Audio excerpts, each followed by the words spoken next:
one afternoon, a boy was on the bus when he noticed a black female giving out a strange hand signal. He immediately called the police. The following event was really startling. Welcome to USA Stories channel. Do not forget to subscribe and activate the bell button to receive all new updates. Now let's go to the story. As Julius rode the bus to work that hectic afternoon, he was psyching himself up for yet another lengthy shift at the restaurant. In an attempt to find some quiet in the middle of his hectic life, he was listening to music on his headphones. But something struck his eye as he looked around the bus. Several seats apart sat a tall black man. The man's extravagant, colorful clothing contrasted sharply with the other passengers' more laid-back looks. Beside him was a small girl who resembled the guy remarkably. It was evident to even a dummy that they were father and daughter, but the young child had a sorrowful, withdrawn appearance. She kept her head downcast as she clutched to her father's side. Julius watched the two intently, sensing something was wrong. The man appeared to be high on an illicit narcotic as his lips quivered and his eyes narrowed. He appeared colorful, yet he gave off the impression of being on edge all the time. The man's eyes were constantly darting back and forth as though he was searching for someone. Conversely, the little child seemed too depressed to talk to anyone. She only sat there and looked at the ground in silence. Suddenly, the little girl glanced up and established eye contact with Julius as the bus got closer to his stop. Something about her look conveyed concern, as though she were silently pleading for assistance. Julius was astonished by something the girl did as the man looked away once again out the window.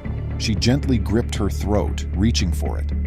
As Julius struggled to process what he had just witnessed, his heart thumped fiercely in his chest. But it was time for him to get off the bus and go to work before he could respond. It was his first time being late by a few minutes already. But the tiny child was on his mind all the while. He was certain she was in danger, but he was at a loss as to how to proceed. He attempted to concentrate on his work as he put on his apron and prepared for his shift. However, despite his best efforts, he was unable to shake the mental picture of the girl's dejected gaze and her frantic gesture. Then, something unexpected occurred a little over 30 minutes later. The same man entered the cafe with his daughter, much to Julius's amazement. When Julius saw them, his eyes grew wide. The girl had changed into an opulent outfit, indicating that the male had brought her shopping. That such expensively dressed persons had boarded a bus earlier seemed strange to Julius. They were walking inside a fancy restaurant now. The numbers didn't add up. Julius walked up to their table and studied the two. Without giving it a second thought, the man rattled off things from the menu and placed an exorbitant dinner order. Julius also saw that the money he paid with was brand new, crisp notes. The girl and the man did not appear to be interested in eating, even with such an extravagant order. With his eyes darting back and forth as if he was searching for someone, the man continued to glance out the window. The girl, meantime, sat sadly and quietly, fiddling with her food and fork. Julius looked at the girl as he brought them drinks. Her dejected expression struck a chord with him. Her look conveyed distress, almost if she was pleading silently for assistance once more. Julius was astonished by something the girl did as the man looked away once again out the window. She made the same gesture with her hand that she did on the bus. She made it quite evident that she was in danger when she grabbed for her throat and gave it a little squeeze. As Julius struggled to process what he had just witnessed, his heart thumped fiercely in his chest. Though he wasn't sure what to do, he knew he had to act. He thus made the decision to tell a coworker. Drawing his pal closer, he described what he had seen. His colleague glanced at the man and the little girl seated at the table, his eyes widening with anxiety. They needed to take action since something wasn't right. To discuss the matter, Julius and his colleague went up to the manager. The restaurant's reputation was something the management took great delight in upholding. He was a no-nonsense person. Naturally, he listened to Julius's worries while expressing skepticism. After listening for a while, he got up to peek out his office window at the guy and the girl. He glanced at Julius and quickly disregarded his concerns. But Julius was aware that the manager didn't want to bother a client who had made such a big purchase. He was also concerned about the bad press that would result from calling the police on a customer without sufficient justification. Thus, Julius was told by the management to leave it go. The eatery couldn't take the chance of upsetting such a kind patron. Though he reluctantly consented, Julius was still uncomfortable about the whole situation. He watched the girl, who appeared even more dejected, as the man made an effort to make light of her situation. Julius was even more concerned when she didn't reply to her father's jokes. The girl gave Julius another signal and peeked out the window as the man looked out again. She slid her hand quickly down her neck this time. This communication was more frantic and urgent. This was Julius's breaking point. He was no longer able to ignore the indications. He made the decision to phone the police from the rear since he knew his management would not listen. He provided the dispatcher with the address of the restaurant and highlighted the gravity of the issue. However, Julius noticed something horrifying as he hung up. The girl and the man were heading out of the eatery. Julius saw the manager wave them off with a smile on his face. The reason for it had to be the man's hefty gratuity. Julius felt powerless as the guy and daughter got into a cab and drove off. He rapidly committed the license plate number of the cab to memory because he felt he had to do something. The cops showed up 10 minutes later. The manager was furious that Julius had phoned the police over his orders when he saw them. He made a hasty attempt to brush off the cops, saying nothing was wrong. He felt that the incident had been exaggerated beyond recognition. It was simply a regular father and daughter. Other servers, though, corroborated Julius's story. Yes, the man was acting suspiciously. They told how the little girl had looked upset and how he had behaved strangely. The police decided to look into it more after this. Using the man's physical description, they noted the license plate number that Julius had prudently committed to memory. He and the other employees were given the assurance by the cops that a full investigation would be conducted. But the management gave Julius a severe reprimand as soon as the police departed. He became quite irate and threatened to dismiss him should he perform another prank like this. He was certain that Julius needed to learn to obey his commands since he could not afford to cause needless drama in his restaurant. The lad took a silent tongue-lashing and could only nod. But he knew in his heart that he had made the correct decision. He was aware that no matter what, he had to always follow his gut. He had a gut feeling that something terrible was going on, and he prayed the cops would find out. Following the manager's reprimand, the other employees gathered and gave Julius back pats. Everyone, including the employees and clients, liked him. His kind demeanor and eagerness to go above and above were much appreciated by everybody. His co-workers appreciated his ability to manage the demands of the job with such elegance, and the customers asked for him specifically. They knew he had performed well regardless of what the management stated. But despite his upbeat exterior, Julius was having difficulties. He struggled with low marks as a part-time student because of the lengthy hours he had to labor to provide for his family.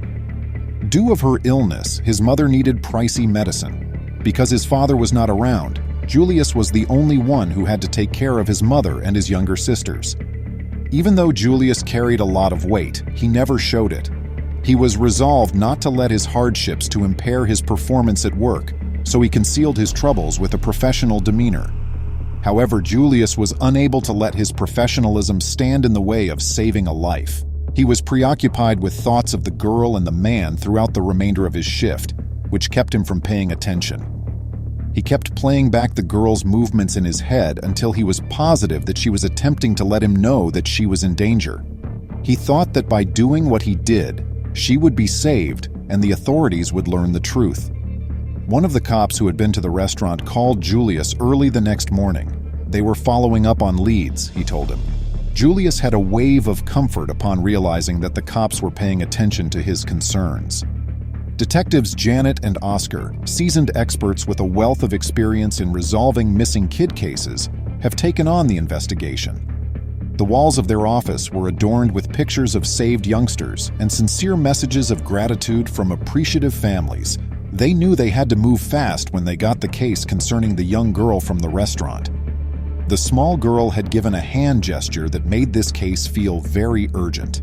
After the taxi driver was called by the police, he provided them with the place where the guy and his daughter had been dropped off. When they looked into the address, they found a man by the name of Luke Good Luke's sole criminal history was an indictment for fraud from 6 years prior. Despite being arrested and charged in court, he was never sent in jail. The investigators were instantly suspicious of this circumstance. The fact that Luke had traveled from a nearby town only to eat at a restaurant and ride the bus home further raised suspicions in their minds. Additionally, they looked up the phone number associated with the girl's phone and discovered that several strangers had been called with it in the previous day. The brief and abrupt nature of the calls suggests that these were not cordial exchanges. Oscar and Janet, the detectives, looked into Luke Good's past. They discovered that he had a track record of dubious business dealings and had previously been linked to some sketchy persons. He was not as rich as he seemed, despite his showy look. His ostentatious attire and substantial sums of money sparked rumors that he could be up to no good. As the evidence grew, they made the decision to interrogate Luke, but when they got to his house, they discovered it was vacant. Luke had vanished, as had the girl. The investigators' concerns that something was badly wrong were confirmed when the neighbors claimed to have seen them leave quickly in the middle of the night. With a mission to locate the girl, Janet and Oscar started a comprehensive investigation. After looking through Luke's phone records, they found that he had made many calls to a recognized human trafficking organization. It was becoming evident that the little child was in imminent danger as the jigsaw pieces began to fit together. The investigators pursued every clue and piece of evidence, working non-stop. They coordinated attempts to find Luke and save the girl by getting in touch with several law enforcement authorities. They realized they had to act immediately before it was too late, since time was of the importance. Julius kept worrying about the young girl in the meantime. He prayed and hoped that she would be found by the police and taken to safety. He was resolved to do all in his power to support her, since he had a strong feeling of responsibility for her welfare. Julius received updates from the investigators as the days went by. They told him they were getting closer to finding the girl and promised not to give up until they did. Knowing that the authorities were making every effort to save her gave Julius a ray of hope. A few days into their intensive investigation, the investigators had a breakthrough. Thanks to an informant's tip, they were able to find Luke's hiding in a secluded place. They got a group together fast and was ready to raid the place. Determined to get the girl to safety, Janet and Oscar spearheaded the operation. The raid proceeded quickly and well. Without any problems, the officers attacked the hideaway and captured Luke. They discovered the little child, terrified and distraught, trapped in a room. She received medical attention as well as psychological help as soon as she was brought to safety. When Julius heard the news, he was ecstatic. Luke had been placed under arrest, and the girl had been saved. Knowing that his acts had contributed to the saving of a life filled him with immense comfort and thankfulness. Her family, who had been looking for her wildly, was finally reunited with their daughter. They sent their sincere gratitude to Julius, the investigators, and all those who helped in the rescue. Because of his bravery and fast thinking, Julius turned into a local hero. Julius learned a crucial lesson from the incident. Even in the face of difficulty, he should always follow his moral convictions and instincts. He committed to assisting people in whatever manner he could because he realized he had made a difference in the world. Luke, on the other hand, was charged with grave crimes for his role in people trafficking. The trafficking network was dismantled as a result of his arrest, preventing a similar tragedy for several more possible victims. Julius was commended by the authorities for his bravery and alertness, acknowledging his crucial involvement in the case. Even while Julius was still working at the restaurant, he was working there with a different motivation. He was resolved to use his ability to change people's lives for the better, since he was aware of its potential. In his hour of need, the community came together to help him and his family.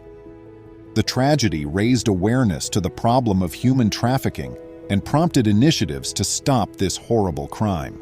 Others were encouraged to be more watchful and to act when they noticed something amiss by Julius's narrative. He was thankful to have contributed to the world becoming a safer place, since his bravery had started a domino effect of good change.